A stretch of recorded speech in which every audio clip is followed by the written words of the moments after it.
നമസ്കാരം,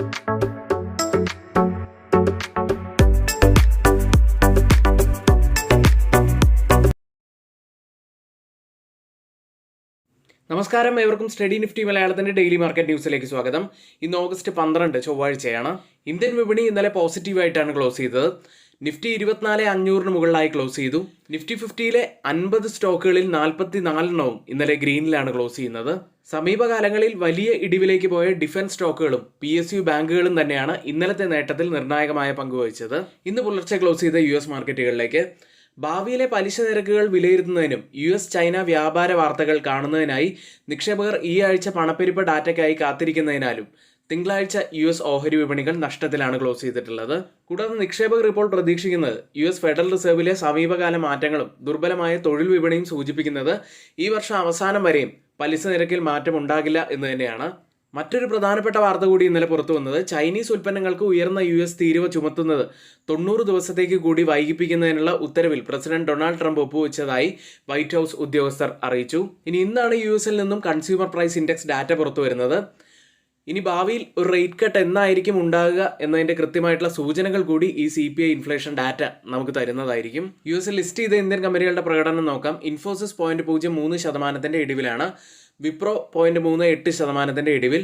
ബാങ്കിങ് സൈഡിൽ ICICI bank 0.49% ഇടിഞ്ഞപ്പോൾ HDFC ബാങ്ക് 0.84% ഇടിഞ്ഞത്. ഡോക്ടർ റെഡ്ഡി ഒരു മ്യൂട്ടഡ് അവസ്ഥയിലും ക്ലോസ് ചെയ്തു. ഇനി ബിറ്റ് കോയിനിലേക്ക് വന്നാൽ ബിറ്റ് കോയിനിൽ ഒരിക്കൽ കൂടി $1,20,000 ടച്ച് ചെയ്തിരിക്കുന്നു. ഇപ്പോൾ ട്രേഡ് ചെയ്യുന്നത് $1,19,000. ഗോൾഡ് പ്രൈസുകളിൽ ഇന്നലെ വലിയ ഇടിവാണ് ഉണ്ടായത്. സ്പോട്ട് ഗോൾഡ് 2.5% ഇടിഞ്ഞു. കേരളത്തിലെ ഗോൾഡ് പ്രൈസ് ഇന്നലെ പവന് 75,000 രൂപയാണ്. ഓയിൽ പ്രൈസുകളിലേക്ക് കഴിഞ്ഞ ആഴ്ച ഏകദേശം 4% ഇടിഞ്ഞ ഓയിൽ പ്രൈസുകൾ ഇന്നലെ ഒരു മ്യൂട്ടഡ് അവസ്ഥയിലാണ് ക്ലോസ് ചെയ്യുന്നത്. ബ്രണ്ടും WTIയും ഇപ്പോഴും ഒരു മ്യൂട്ടഡ് അവസ്ഥയിൽ തന്നെയാണ് ട്രേഡ് ചെയ്യുന്നത്. ഇനി നമ്മുടെ പെയ്ഡ് എഡ്യൂക്കേഷൻ ടെലഗ്രാം ചാനലിൽ ജോയിൻ ചെയ്യുന്നതിനായി ഒരു പ്രത്യേക ഓണം ഓഫർ കൂടി ഇപ്പോൾ ഇൻട്രൊഡ്യൂസ് ചെയ്യുന്നുണ്ട്. 3 മാസത്തേക്ക് വെറും 1,299 രൂപ മാത്രമാണ് 3 മാസത്തേക്ക് ഫീസായിട്ട് വരുന്നത്. നിലവിലുള്ള സ്കീമിൽ നിന്നും ഏകദേശം 55% ഡിസ്കൗണ്ടിലാണ് ഇപ്പോൾ ഈ ഓഫർ ഉള്ളത്. പെട്ടെന്ന് തന്നെ ഈ ഓഫർ അവൈൽ ചെയ്യാൻ ശ്രമിക്കുക. പെട്ടെന്ന് തന്നെ നമ്മുടെ ഗ്രൂപ്പിൽ ജോയിൻ ചെയ്യാൻ ശ്രമിക്കുക. ഇനി നമ്മുടെ ഈ വീഡിയോ ആരെങ്കിലും ലൈക്ക് ചെയ്യാൻ മറന്നു പോയിട്ടുണ്ടെങ്കിൽ ദയവ് ചെയ്ത് വീഡിയോ ഒന്ന് ലൈക്ക് ചെയ്യുക. ചാനൽ സബ്സ്ക്രൈബ് ചെയ്യാൻ വിട്ടുപോയിട്ടുണ്ടെങ്കിൽ ചാനൽ കൂടി ഒന്ന് സബ്സ്ക്രൈബ് ചെയ്യുക. ഇന്നത്തെ പ്രധാനപ്പെട്ട ഒരു വാർത്തയിലേക്കാണ്. US-ലേക്കുള്ള മിക്ക ഇന്ത്യൻ കയറ്റുമതികളുടെയും തീരുവ US 50% വർദ്ധിപ്പിച്ചു. എന്നാൽ ഇപ്പോഴിത് 50% താരിഫ് മൂലം ഉണ്ടായിരുന്ന പ്രശ്നങ്ങൾ ഒഴിവാക്കുന്നതിനായി ഇന്ത്യൻ ഗവൺമെൻറ് ആലോചിക്കുകയാണ്. കയറ്റുമതി പ്രക്രിയയിലെ പ്രശ്നങ്ങൾ കണ്ടെത്തുന്നതിനും നികുതി പരിഷ്കരണങ്ങൾ നിർദ്ദേശിക്കുന്നതിനുമായി ഒരു പ്രത്യേക കമ്മിറ്റി രൂപീകരിക്കാൻ പ്രധാനമന്ത്രിയുടെ ഓഫീസ് ധനകാര്യ മന്ത്രാലയത്തോട് ആവശ്യപ്പെട്ടു. വിവിധ സർക്കാർ വകുപ്പുകളിൽ നിന്നും വിവിധ വ്യവസായ ഗ്രൂപ്പുകളിൽ നിന്നുമുള്ള അംഗങ്ങൾ ഈ സമിതിയിൽ ഉൾപ്പെടും. 2 മാസത്തിനുള്ളിൽ ഒരു റിപ്പോർട്ട് സമർപ്പിക്കും എന്നാണ് അറിയുന്നത്. കൂടാതെ ഇന്ത്യയുടെ ടാർഗറ്റ് എക്സ്പോർട്ട് 20 രാജ്യങ്ങളിൽ നിന്ന് 50 രാജ്യമായി ഉയർത്താൻ പദ്ധതിയിടുന്നുണ്ട്. ഏതായാലും 2 മാസത്തിനുള്ളിൽ പുറത്തു വരാനിരിക്കുന്ന ആ റിപ്പോർട്ടിൽ തന്നെയാണ് എല്ലാവരും പ്രതീക്ഷ അർപ്പിച്ചിരിക്കുന്നത്. പ്രധാനപ്പെട്ട കമ്പനികളുടെ റിസൾട്ടുകളിലേക്കാണ്. ആദ്യം തിലക് നഗർ ഇൻഡസ്ട്രീസ്. നെറ്റ് പ്രോഫിറ്റിൽ 121.25% വലിയ ഒരു വർധനമാണ് ഇപ്പോൾ പ്രോഫിറ്റിൽ ഉണ്ടായിരിക്കുന്നത്. ഇയർ ഓൺ ഇയറിലെ കണക്കാണ്. റവന്യൂ ഫ്രം ഓപ്പറേഷൻസിൽ 30.7% വർധനവ് രേഖപ്പെടുത്തി. 409 കോടി രൂപയിലാണ് ഇപ്പോൾ റവന്യൂ ഉള്ളത്. എബിറ്റയിലും 89% വലിയ വർധനമാണ് ഇപ്പോൾ വന്നിരിക്കുന്നത്. അടുത്ത് ആസ്ട്രൽ എന്ന കമ്പനിയാണ്. നെറ്റ് പ്രോഫിറ്റിൽ 32.7% ഇടിവാണ് ഇത്തവണ ഉണ്ടായിരിക്കുന്നത്. 81 കോടി രൂപയിലാണ് ഇപ്പോൾ പ്രോഫിറ്റ് ഉള്ളത്. കമ്പനിയുടെ റവന്യൂ ഫ്രം ഓപ്പറേഷൻസിലും 1.6% ഇടിവ് വന്നിരിക്കുന്നു. 1,361.2 കോടി രൂപയിലാണ് ഇപ്പോൾ റവന്യൂ റിപ്പോർട്ട് ചെയ്തിട്ടുള്ളത്. അടുത്ത് ബാറ്റ ഇന്ത്യ എന്ന കമ്പനിയാണ്. നെറ്റ് പ്രോഫിറ്റായി രേഖപ്പെടുത്തിയത് 52 കോടി രൂപയാണ്. അതായത് ഇയർ ഓൺ ഇയറിൽ 70.1% ഇടിവാണ് ഇപ്പോൾ നെറ്റ് പ്രോഫിറ്റിൽ മാത്രം വന്നിരിക്കുന്നത്. റവന്യൂ ഏകദേശം ഫ്ലാറ്റ് ആയിട്ട് തന്നെയാണുള്ളത്. എബിറ്റയിൽ 7.6% വർധനവ് ഇയർ ഓൺ ഇയറിൽ രേഖപ്പെടുത്തി. മറ്റൊരു കമ്പനി അശോക ബിൽഡ്കോൺ ആണ്. നെറ്റ് പ്രോഫിറ്റായി രേഖപ്പെടുത്തിയത് 217.3 കോടി രൂപയാണ്. അതായത് 44.6% വർധനവാണ് ഇയർ ഓൺ ഇയറിൽ നെറ്റ് പ്രോഫിറ്റിൽ ഉണ്ടായത്. റവന്യൂവിൽ 23.5% ഇടിവും ഇയർ ഓൺ ഇയറിൽ വന്നിരിക്കുന്നു. ഇന്ന് F&O സെഗ്മെന്റിൽ ബാനായ സ്റ്റോക്കുകൾ PNB housing finance, RBL bank, PGEL തുടങ്ങിയ കമ്പനികളാണ്. ഇന്ന് ധാരാളം കമ്പനികളുടെ റിസൾട്ട് വരുന്ന ഒരു ദിവസമാണ്. 63 moons, Aarti pharma, Abbott India, Alkem lab, Bharat dynamics, dish TV India, HAL. ബാക്കിയുള്ള എല്ലാ കമ്പനികളുടെയും പേരുകൾ നമ്മൾ നമ്മുടെ ഗ്രൂപ്പിൽ അപ്ഡേറ്റ് ചെയ്യുന്നുണ്ട്. ഇനി ആർക്കെങ്കിലും കൂടുതലായിട്ട് സ്റ്റോക്ക് മാർക്കറ്റിനെ കുറിച്ച് പഠിക്കണമെന്നുണ്ടെങ്കിൽ ബിഗിനേഴ്സിനായിട്ടുള്ള സ്റ്റോക്ക് മാർക്കറ്റിൻ്റെ ബേസിക് കോഴ്സിൽ നിങ്ങൾക്ക് ജോയിൻ ചെയ്യാവുന്നതാണ്. ഒരു മാസമാണ് കോഴ്സിൻ്റെ ഡ്യൂറേഷൻ വരുന്നത്. വീക്ക്ലി 2 മുതൽ 3 ക്ലാസ്സുകൾ വരെ ആയിരിക്കും ഉണ്ടായിരിക്കുക.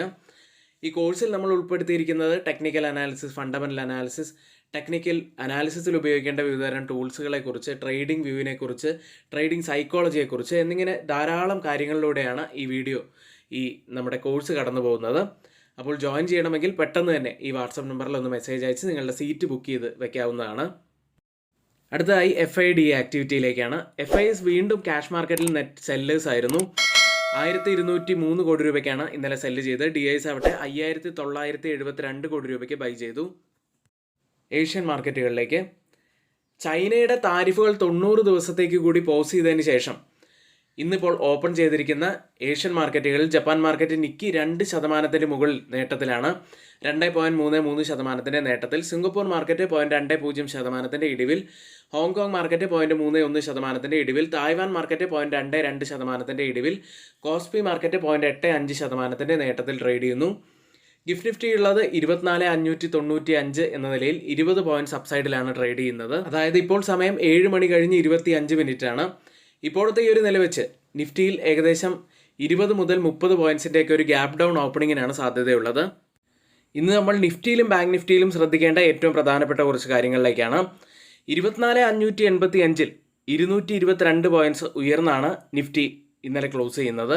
നിഫ്റ്റിയുടെ ചാർട്ടിലേക്ക് വരാം. ഇന്നലെ നല്ലൊരു ഗ്രീൻ ക്യാൻഡിലാണ് നിഫ്റ്റിയിൽ ഫോം ആയിരിക്കുന്നത്.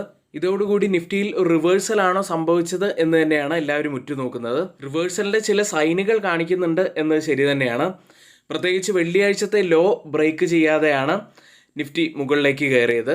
ഇനി 1 ഹവർ പാറ്റേൺ പരിശോധിച്ച് കഴിഞ്ഞാൽ ഇത്തരത്തിലുള്ള ഒരു ഫോളിംഗ് ട്രെൻഡ് ലൈനാണ് നമുക്ക് കാണാൻ കഴിയുന്നത്. 1 ഹവറിൽ നമുക്ക് ഈ ട്രെൻഡ് ലൈനിൽ നിന്നും ഒരു ബ്രേക്ക് ഔട്ടാണ് വേണ്ടത്. 24,635 മുകളിലായിട്ട് ഒരു ക്ലോസിംഗ് വരികയാണെങ്കിൽ നമുക്ക് കുറച്ചുകൂടി കംഫർട്ടബിൾ ആയിട്ട് മുകളിലേക്ക് ഫോക്കസ് ചെയ്യാവുന്നതാണ്. ഹവർലി ചാർട്ടിൽ ഒരു കൺഫർമേഷൻ ലഭിക്കുകയാണെങ്കിൽ മാത്രമേ നമുക്ക് അപ്സൈഡിലേക്ക് ഫോക്കസ് ചെയ്യാൻ സാധിക്കുകയുള്ളൂ. അടുത്തതായി change in open interest data പ്രകാരം കോൾ സൈഡിലും പുട്ട് സൈഡിലും വന്ന വ്യത്യാസങ്ങളാണ്. 24,550 സ്ട്രൈക്കിൽ 291% വർധനവ് പുട്ട് സൈഡിൽ കാണാം. ലോങ് ബിൽഡപ്പ് ആണ്. കോൾ സൈഡിൽ 26% ഇടിവ്, ഒരു ഷോർട്ട് കവറിംഗ് ആണ് കാണുന്നത്. 24,500 സ്ട്രൈക്കിൽ 101% വർധനവ് പുട്ട് സൈഡിൽ കാണാം. Long build-up. കോൾ സൈഡിൽ 49% ഇടിവ്, ഒരു ഷോർട്ട് കവറിംഗ് ആണുള്ളത്. 24,600 സ്ട്രൈക്കിൽ 118% വർധനവ് പുട്ട് സൈഡിൽ. Long build-up. കോൾ സൈഡിൽ 9% ഇടിവ്, ഒരു ഷോർട്ട് കവറിംഗ് ആണ് കാണുന്നത്. ഈ 3 സ്ട്രൈക്കിംഗ് കമ്പയർ ചെയ്യുമ്പോൾ മാർക്കറ്റിനെ മുകളിലേക്ക് കൊണ്ടുപോകാൻ കഴിവുള്ള പുട്ട് സെല്ലേഴ്സ് ആണ് നല്ല ശക്തിയോടെ നിൽക്കുന്നത് എന്നാണ് കാണുന്നത്. അടുത്തതായി ഓപ്പൺ ഇൻട്രസ്റ്റ് ഡാറ്റയിലേക്കാണ്. കൂടുതൽ ഓപ്പൺ ഇൻട്രസ്റ്റ് റൈറ്റ് ചെയ്തിരിക്കുന്ന സ്ട്രൈക്കുകൾ നോക്കുകയാണെങ്കിൽ റെസിസ്റ്റൻസ് ആവാൻ സാധ്യതയുള്ളത് 24,600-ഉം സപ്പോർട്ട് ആവാൻ സാധ്യതയുള്ളത് 24,500-ഉമാണ്. ബാങ്ക് നിഫ്റ്റിയിലേക്ക് 55,511-ൽ 506 പോയിന്റ്സ് ഉയർന്നാണ് ബാങ്ക് നിഫ്റ്റി ക്ലോസ് ചെയ്യുന്നത്. ബാങ്ക് നിഫ്റ്റിയെ സംബന്ധിച്ച് പറയുകയാണെങ്കിൽ വെള്ളിയാഴ്ചത്തെ ലോ ബ്രേക്ക് ചെയ്തിട്ടില്ല എന്നത് ഒരു കാര്യം തന്നെയാണ്. പക്ഷേ വെള്ളിയാഴ്ചത്തെ ഹൈ ബ്രേക്ക് ചെയ്യാനും ബാങ്ക് നിഫ്റ്റിക്ക് സാധിച്ചിട്ടില്ല. അതായത് ഒരു സൈഡ് വേസിലാണ് ബാങ്ക് നിഫ്റ്റി ഇപ്പോൾ പോയിക്കൊണ്ടിരിക്കുന്നത്. നിഫ്റ്റിയുടെ ആ സ്ട്രെങ്ത് ബാങ്ക് നിഫ്റ്റി കാണിച്ചിട്ടില്ല എന്ന് തന്നെ വേണം പറയാൻ. വെള്ളിയാഴ്ചത്തെ ലോ ബ്രേക്ക് ചെയ്യുകയാണെങ്കിൽ നമുക്ക് താഴെ കാണുന്ന ആ ഒരു സപ്പോർട്ട് സോൺ പ്രധാനപ്പെട്ടതാവാൻ സാധ്യതയുണ്ട്. ബാങ്ക് നിഫ്റ്റിയെ സംബന്ധിച്ച് ഒരു സപ്പോർട്ട് ആവാൻ സാധ്യതയുള്ളത് 55,000-ഉം റെസിസ്റ്റൻസ് ആവാൻ സാധ്യതയുള്ളത് 55,500-ഉമാണ്. ഇനി ആർക്കെങ്കിലും നമ്മുടെ പെയ്ഡ് എഡ്യൂക്കേഷൻ ടെലിഗ്രാം ചാനലിൽ ജോയിൻ ചെയ്യാൻ താല്പര്യമുണ്ടെങ്കിൽ തൊട്ടുമുകളിൽ നമ്മളിവിടെ ഒരു വാട്സപ്പ് നമ്പർ നൽകിയിട്ടുണ്ട്. ആ നമ്പറിൽ മെസ്സേജ് അയച്ച് നിങ്ങൾക്ക് ജോയിൻ ചെയ്യാവുന്നതാണ്. ഇനി നമ്മുടെ ഫ്രീ വാട്സപ്പ് ഗ്രൂപ്പിൻ്റെ ലിങ്ക് കൂടി കമൻറ്റ് ബോക്സിൽ പിൻ ചെയ്യുന്നുണ്ട്. അതിൽ ജോയിൻ ചെയ്യണമെന്നുണ്ടെങ്കിലും നിങ്ങൾക്ക് ആ ലിങ്ക് വഴി ജോയിൻ ചെയ്യാവുന്നതാണ്. ഇന്നിവിടെ നമ്മൾ ഷെയർ ചെയ്തിരിക്കുന്ന എല്ലാ കാര്യങ്ങളും ഏറ്റവും ഓതറൈസ്ഡ് ആയിട്ടുള്ള സൈറ്റുകളായ money control, Mint, Reuters, CNBC, financial express തുടങ്ങിയ മാധ്യമങ്ങളിൽ നിന്നാണ് എടുത്തിരിക്കുന്നത്. മറ്റുള്ളവയെല്ലാം നമ്മുടെ വ്യൂസ് മാത്രമാണ്. ഒരിക്കലും ആ റെക്കമെൻഡേഷൻ അല്ല, നിങ്ങളുടെ എഡ്യൂക്കേഷണൽ പർപ്പസിന് വേണ്ടി മാത്രമാണ് ഷെയർ ചെയ്യുന്നത്. എങ്കിൽ ഇന്നത്തെ ഈ വീഡിയോ ഇവിടെ പൂർത്തിയാവുന്നു. ഏവർക്കും നന്ദി.